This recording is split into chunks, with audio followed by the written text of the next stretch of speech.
देखने वाले हैं मापन की मैट्रिक पद्धति, मैट्रिक सिस्टम ऑफ मेजरमेंट। लंबाई के मापक, लंबाई के मापक की इकाई होती है मीटर। लंबाई के मापक की इकाई मीटर होती है। 10 मिलीमीटर बराबर हमारा 1 सेंटीमीटर होता है। 10 सेंटीमीटर बराबर 1 डेसीमीटर होता है और 10 डेसीमीटर बराबर 1 मीटर होता है। 10 मीटर बराबर 1 डेकामीटर होता है और 10 डेकामीटर बराबर 1 हेक्टोमीटर होता है और 10 हेक्टोमीटर बराबर 1 किलोमीटर होता है। फ्रेंड्स, ये हमारे लंबाई के मापक की कुछ पद्धतियां हैं। क्षेत्रफल के मापक हमारा होता है 100 वर्ग मिलीमीटर में 1 वर्ग सेंटीमीटर और 100 वर्ग सेंटीमीटर में 1 वर्ग डेसीमीटर होता है। 100 वर्ग डेसीमीटर में 1 वर्ग मीटर होता है और 100 वर्ग मीटर में 1 वर्ग डेकामीटर होता है और 100 वर्ग डेकामीटर में 1 वर्ग हेक्टोमीटर होता है और 100 वर्ग हेक्टोमीटर में 1 वर्ग किलोमीटर होता है। यह हमारा क्षेत्रफल के मापक पद्धति थी। अब हम देखते हैं भार के मापक पद्धति। भार के मापक इकाई ग्राम होती है। भार की मापक इकाई ग्राम होती है। 10 मिलीग्राम में 1 सेंटीग्राम होता है।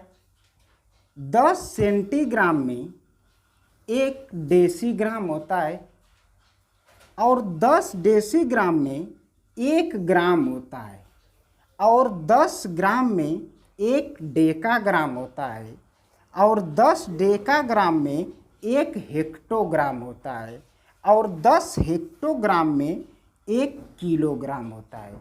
यह हमारा भार के मापक पद्धतियाँ थी। धारिता के मापक, धारिता की मापक इकाई लीटर होती है।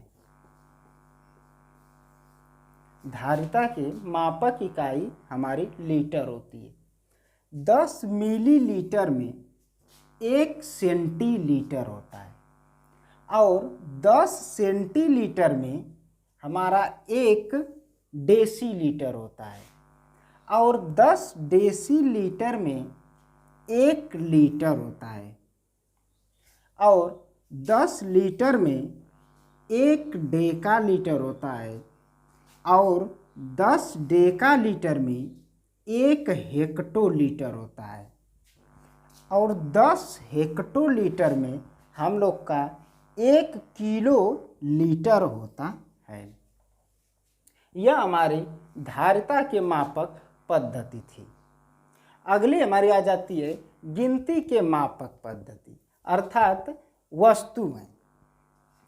हम जानते हैं कि 12 वस्तुएं बराबर 1 दर्जन होता है और 12 दर्जन बराबर हमारा 1 ग्रूस होता है और 144 वस्तुएं बराबर 1 ग्रूस होता है। क्यों? क्योंकि 12 दर्जन में 144 वस्तुएं होंगी, इसलिए 12 दर्जन में 1 ग्रूस हुआ तो 144 वस्तुओं में भी 1 ग्रूस होगा। आगे हमारा आ जाता है 24 कागज। 24 कागज बराबर हमारा 1 दस्ता होता है। 24 कागज में 1 दस्ता होता है और 480 कागज में 1 रीम होता है।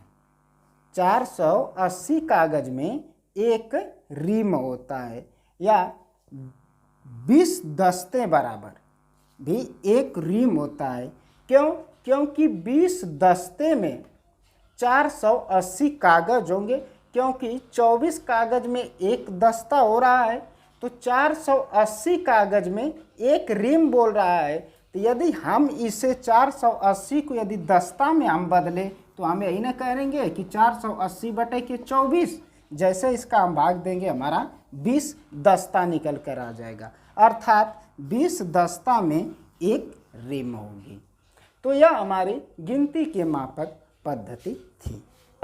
समय के मापक, समय के मापक में है हमारा 60 सेकेंड में, 60 सेकेंड में 1 मिनट होता है और 60 मिनट में 1 घंटा होता है और 24 घंटा में 1 दिन होता है और 7 दिन में 1 सप्ताह होता है। 30 दिन में 1 माह होता है और 12 माह में 1 वर्ष होता है। 365 दिन में 1 वर्ष होता है। 12 माह में भी 1 वर्ष होता है, 365 दिन में 1 वर्ष होता है और 366 दिन में 1 अधिवर्ष हो जाता है या हम इसे बोलते हैं लीप वर्ष। फ्रेंड्स, यदि बात कर दिया जाए, यहाँ पे आप देख रहे हैं कि 60 सेकेंड में 1 मिनट है और 60 मिनट में 1 घंटा होता है। यदि हम कह दें कि 60 मिनट में कितना सेकेंड होगा, तो आप जानते हैं 1 मिनट में 60 सेकेंड होता है, तो 60 मिनट में आपका 60 गुणते 60 बराबर 3600 सेकेंड होगा।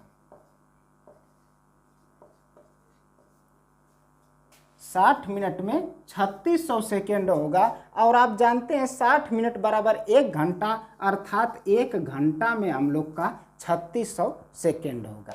इसी तरह यदि हम बात करें कि 24 घंटा में कितना सेकेंड होगा, 24 घंटा में कितना सेकेंड होगा, तो हम जानते हैं कि 1 घंटा में 3600 सेकेंड, तो 24 घंटा में हमारा हो जाएगा 24 गुणते 3600 सेकेंड। तो जैसे ही हम इसका मल्टीप्लाइंग करेंगे, हमारा 24 घंटा में 86,400 सेकेंड होगा।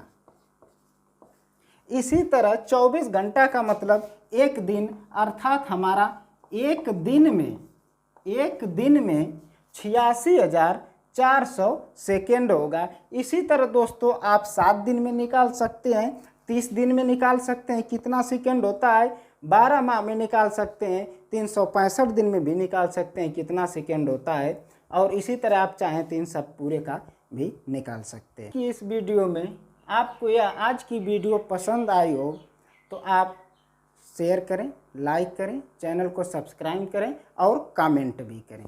थैंक्स।